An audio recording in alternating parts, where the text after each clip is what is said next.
Hello नमस्ते, मैं हूँ प्रीति और आपका स्वागत करती हूँ ज़िंदगी विद प्रीति में। तो आज हम बात करेंगे किडनी खराब होने के क्या क्या लक्षण होते हैं, हम कैसे पता करें कि हमारी किडनी खराब हो रही हो, मेरे क्या क्या लक्षण थे, क्या हमने इग्नोर किया और क्या हमें जानना ज़रूरी है। ये वीडियो आपके बहुत इंपॉर्टेंट है, इसलिए आप इस वीडियो को अंत तक ज़रूर देखें। तो चलिए वीडियो स्टार्ट करते हैं। हमारी जब किडनी शुरू में ख़राब होती है हमें पता ही नहीं लगता, हमें पता ही तब लगता है जब हम आखिरी पड़ाव तक पहुंच रहे होते हैं, या तो कुछ लोगों को थोड़ा पहले पता चलता है। तो आइए देखते हैं कि हम कैसे जानें कि हमारी किडनी ख़राब हो रही है। और लास्ट में आपके लिए एक चैलेंज भी है, तो इसलिए आप इस वीडियो को अंत तक ज़रूर देखें। तो सबसे पहला लक्षण मेरा, और जो कि एक कॉमन लक्षण होता है और जिसके बारे में मैंने बहुत बार बताया है, वोमिटिंग आना। जो कि स्टार्टिंग में मुझे वोमिटिंग हुआ करता था और ये हमने इग्नोर किया, और जब ये होता था तो लगातार पूरे दिन होता रहता था, पर हमें लगता था कि ये बस नॉर्मल है, तो हमने इसको इग्नोर कर दिया। दूसरी बात करते हैं हम, यूरिन में झाग आना। यूरिन में झाग आना, ऐसा लगेगा, आप नोटिस करोगे जिन लोगों की किडनी ख़राब होने लगती है उनके यूरिन में झाग आता है, और ये भी एक कॉमन लक्षण होता है। आप अगर पॉट में करते हो या तो आप देखोगे कि सर्फ की तरह एक झाग बनता है। अब बात करते हैं तीसरा कॉमन लक्षण, ये होता है वेट लॉस। वेट लॉस, क्योंकि जब हम यूरिन पास करते हैं तो हमारा प्रोटीन का लॉस होने लगता है, इसलिए हमारा वेट भी लॉस होता है, हम कमज़ोर होते हैं। अगर हम बात करें चौथे लक्षण की, तो यूरिन के फ्लो भी डिस्टर्ब होता है, मतलब यूरिन का फ्लो भी बिगड़ता है, जैसा कि मैंने नोटिस किया और जैसा कि डॉक्टर ने हमें बताया है। अब हम बात करते हैं पांचवा लक्षण, और जो कि बहुत इम्पॉर्टेंट है, और ये सब में लगभग, अगर आपकी किडनी किसी भी वजह से ख़राब हो रही है, चाहे वो बीपी की वजह से ख़राब हो रही है, शुगर की वजह से ख़राब हो रही है, किसी भी वजह से ख़राब हो रही है, उनका जो होता है बीपी अनकंट्रोल्ड होता है, और ये सब में ही लगभग ये सारे सबके लक्षण होते हैं। तो ये हमारा भी था, मेरा बीपी भी बहुत हाई रहता था, 180 190, पर हम उस टाइम नोटिस नहीं करते थे स्टार्टिंग में, उससे पहले हमने कराया नहीं। जब हमने कराया तो हमारा बीपी इतना आता था जब हमारी किडनी ख़राब हो चुकी थी। अब अगर हम बात करें छठवें लक्षण, तो ये स्किन रैशेस, लाइक जैसे कि होता है कि रेड कलर का रैशेस पड़ने लगते हैं, तो ये भी एक लक्षण होता है जो कि मेरे में भी था। सातवां लक्षण जो था वो मसल क्रैम्प था, जो कि आप नोटिस करोगे क्योंकि आप वीक भी हो रहे हो, किडनी आपकी ख़राब हो रही है, तो मसल क्रैम्प आता है। कभी कभी मेरे को रातों में आने लगता था, मैं बहुत ज़्यादा परेशान होती थी, पर मुझे ये भी नहीं पता था कि ये भी इसी की वजह से हो रहा है। मुझे लगता था कि मैं कमज़ोर हो गई हूँ, इस वजह से हो रहा है। अब हम बात करते हैं आठवां, तो ये था कि वोमिटिंग में ब्लड आना।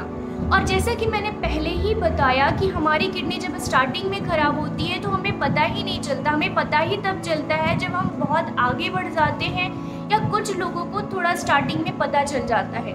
तो मेरे वोमिटिंग में भी ब्लड आने लगा था। लास्ट में मैं जब वोमिटिंग करती थी तो ब्लड ही निकलता था, तो ये भी एक लक्षण था, कॉमन लक्षण था मेरा। नवा जो लक्षण था वो नोज से ब्लड आना। ये मेरी किडनी ख़राब हो गई थी, मुझे पता चल गया था कि मेरी किडनी ख़राब है, और कभी कभी नोज से ब्लड आता था, पर मुझे नहीं पता था कि ये किडनी की वजह से ही हो रहा है। ये मुझे बाद में पता चला, एक मेरे सब्सक्राइबर ने ही मुझे बताया कि मुझे ये लक्षण थे, तब मुझे याद आया कि मुझे भी ये हो रहा था, पर मुझे लगा कि ये कॉमन लक्षण, मतलब ऐसे ही हो रहा होगा किसी वजह से। अब आगे बढ़ते हैं, भूख नहीं लगना। ये मतलब शुरू से ही था, खैर खाने में तो मेरा शुरू से ही रहता था, पर एक टाइम ऐसा आया था जब मुझे बिल्कुल भूख नहीं लगती थी, मैं पूरे दिन बिना खाए रह जाती थी, मुझे पता ही नहीं चलता था। अगर मैं खाना लेके बैठूं तो ऐसा लगता था कि मैं क्या खा रही हूँ, अगर मैं ज़बरदस्ती खाना खा भी लूँ तो मुझे वोमिटिंग हो जाता था, और थकान महसूस होना, हमेशा ऐसा लगता था कि बहुत थके हुए हैं। अगर हम कोई काम नहीं करते फिर भी लगा रहता था कि हमेशा थक रहे हैं, वीकनेस अंदर से फील होना। तो ये सारे लक्षण थे जो कि मैंने ये महसूस किया, और जब मैंने पता किया तो ये कॉमन लक्षण हैं, सब लगभग सब में ही होते हैं ये। अब हम आगे बढ़ते हैं, और मैंने ये पढ़ा भी है, और मुझे नहीं पता ये सबके साथ होता है कि नहीं, पर मेरे साथ था कि मैंने ये सुना है कि अगर आपकी किडनी ख़राब होने लगती है तो आपके या तो बहुत हेयर लॉस होते हैं, या आपके हेयर का बहुत तेज़ी से ग्रोथ होता है। तो मेरे में क्या था कि मेरा हेयर बहुत तेज़ी से ग्रोथ कर रहा था, बहुत ही लंबे ऑलरेडी बाल थे, पर फिर भी इतनी तेज़ी से बढ़ रहे थे। तो उस वक्त मेरे को नहीं पता था, पर मैंने जब पढ़ा कहीं तो मुझे पता चला कि ये भी एक लक्षण होता है।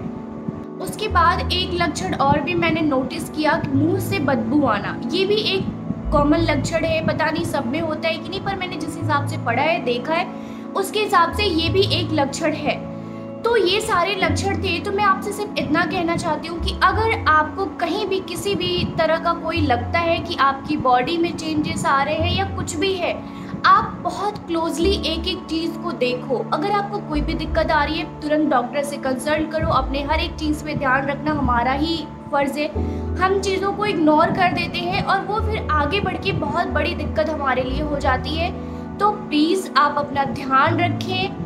और लास्ट में मुझे एक चीज़ कहना है, एक चैलेंज देना है आपको, और ये चैलेंज है 1 हफ्ते का आपको मेडिटेशन करना है। क्योंकि मुझे पता है कि ये जो टाइम होता है ये बहुत थोड़ा सा बेकार टाइम होता है, या जो भी हम कह सकते हैं इसको, और इसमें हमारा दिमाग बहुत चलता है, हम बहुत कुछ सोचते हैं, हम उल्टा सीधा सोचते रहते हैं। तो हमें अपने माइंड को थोड़ा सा रिलैक्स देना है, हमें हमेशा पॉजिटिव सोचना है। इसलिए आपसे मैं रिक्वेस्ट करती हूँ कि आप 1 हफ्ता मेडिटेशन करो। ये चैलेंज है और मैं करती हूँ, और मैं चाहती हूँ कि आप भी करो, ये चैलेंज एक्सेप्ट करो। मुझे पता है कि आप में से बहुत सारे लोग करते हैं मेडिटेशन डेली, पर जो नहीं करते हैं ये चैलेंज उनके लिए है। और प्लीज़ आप इस चैलेंज को एक्सेप्ट करिए, और 1 हफ्ते बाद हम इस चैलेंज के बारे में बात करेंगे और एक नया चैलेंज एक्सेप्ट करेंगे। अगर आपको ये वीडियो पसंद आई हो तो लाइक करें, सब्सक्राइब करें, कमेंट करें। और अगर आपका कोई बहुत इंपॉर्टेंट सवाल है जो आप मुझसे पूछना चाहते हो तो आप मुझे इंस्टाग्राम पे भी मैसेज कर सकते हैं। मैं आपका मैसेज का रिप्लाई करने की पूरी कोशिश करूँ। बाकी अगले हफ्ते मिलेंगे एक नए चैलेंज के साथ, और तब तक के लिए स्वस्थ रहिए, मस्त रहिए, अपना ध्यान रखिएगा। बाय।